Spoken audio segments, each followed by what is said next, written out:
अक्षय और नैना husband and wife थे। ये दोनों एक रात पार्टी से वापस आ रहे थे। तो ये लोग जो थे बाइक पर थे। तो तभी जो है इन्होंने देखा कि एक साइकिल वाला जो है इनके बाजू से होकर निकला। उसकी स्पीड इतनी तेज़ थी साइकिल पर भी कि ये ठीक से उसको देख भी नहीं पाए। तो नैना जो थी उसने अक्षय से कहा, कैसी बाइक चला रहे हो, साइकिल वाला भी तुमसे आगे निकल गया है। तो यहाँ पर जो अक्षय था उसने नैना से कहा, हाँ तो ठीक है ना, बाइक से उतर जाओ, पैदल चली जाओ घर, मैं तो तुम्हें कुछ नहीं कहूँगा, मैं आता रहूँगा धीरे धीरे अपनी बाइक पर। तो नैना जो थी वो मुंह फुलाकर बैठ गई। इस पर अक्षय ने कहा, अरे बुरा क्यों मानती हो, मैं तो मजाक कर रहा था। और फिर यूं ही बातें करते हुए जैसे वो आगे पहुँचे तो उन्होंने देखा कि सड़क के बीचों बीच जो था एक साइकिल सवार जो था जख्मी हालत में पड़ा था और उसकी साइकिल उससे थोड़ी दूरी पर पड़ी थी। ये दोनों जो थे बाइक को साइड लगाकर उस जख्मी इंसान के पास पहुँचे तो देखा कि वो बहुत बुरी तरीके से जख्मी था। उस जख्मी इंसान ने इन लोगों को देखा तो कहा, मेरा परिवार वहाँ उस पास के जंगल में रहता है, वो भूख से तड़प रहा है, क्या तुम उसे ये पोटली देकर आ सकते हो। इस पर जो अक्षय था उसे कुछ समझ नहीं आया।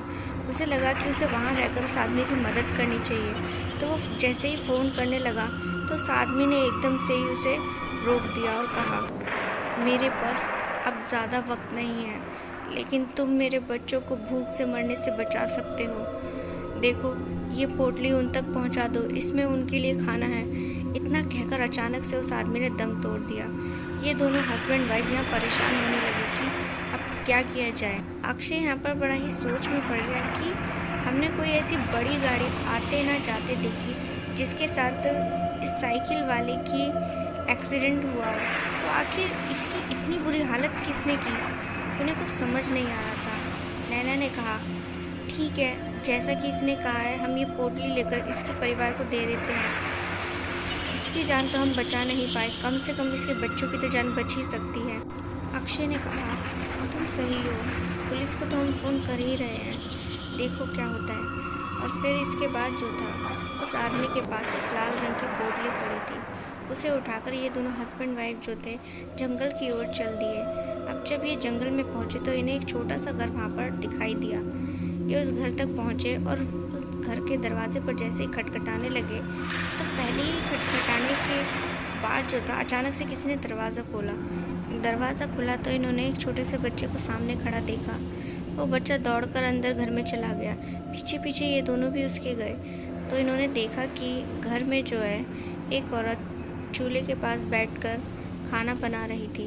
उन्हें हैरानी हुई क्योंकि जो रास्ते में उन्हें आदमी मिला था उसने तो कहा था कि घर पर उसके बच्चे भूखे बैठे हैं। तो फिर आखिर वो जो औरत थी, जो हो सकता है उस आदमी की पत्नी रही हो, वो आखिर घर में बना क्या रही थी। इस बात को ज़्यादा ना सोचते हुए तो अक्षय ने उस औरत से कहा, हमें माफ़ कीजिए, हम इस वक्त आपके घर पर आए हैं, दरअसल में आपके पति ने हमें भेजा है आप लोगों के लिए खाना लेकर। तो वो जो औरत थी उसने कहा, वो खुद कहाँ है, वो खुद क्यों नहीं आए और आप लोगों को क्यों भेजा है। वो थोड़ा अकड़ कर बोली। तो इस पर अक्षय ने धीरे से कहा कि वो उनका एक्सीडेंट हो गया है और हमें माफ़ कीजिए, हम आपको ये दुखद खबर दे रहे हैं, वो अब नहीं रहे हैं। तो वो जो औरत थी वो कुछ नहीं बोली, एकदम चुपचाप रही। इन दोनों को ये बात खटक गई कि भला अपने पति के मरने के बाद को कोई भी औरत इतनी आसानी से कैसे निकल सकती है। उन्हें ये चीज़ बहुत अजीब लगी। तभी वो जो औरत थी उसने आकर उनसे वो पोटली ले ली और जैसे ही उस पोटली को खोला तो उन लोगों ने देखा कि उसके अंदर किसी का सर था, इंसानी सर। तो ये देखकर जो था वो दोनों एकदम से घबरा गए। उस औरत ने उन दोनों से कहा, आइए आप भी हमारे साथ खाना खाइए, चलिए ये जो भी है बहुत ही स्वादिष्ट लगता है। तो ये दोनों घबरा गए और बोलने लगे, नहीं नहीं हम यहाँ से जा रहे हैं। तो वो औरत ने जो था वो सिर जो था अपने अपने बच्चे को खाने के लिए दे दिया और उसका बच्चा भी किसी दानव राक्षस की तरह उस इंसानी सर को खाने लगा। इतना देख ये दोनों घबरा गए और जैसे ही डर के मारे उस घर से जाने लगे तो उन्होंने देखा कि सामने की ओर से वो आदमी भी जो मर चुका था वो जिंदा होकर वापस आ रहा था। अब ये सब देख जो था इन्हें इतना मालूम चल चुका था कि इनको फंसाने के लिए ये सब साजिश रची गई थी। असल में वो लोग इंसान नहीं बल्कि प्रेत आत्माएं थी। और अब ये तीनों प्रेत आत्माएं जो थी मिलकर इन दोनों हस्बैंड वाइफ को घेर चुके थे।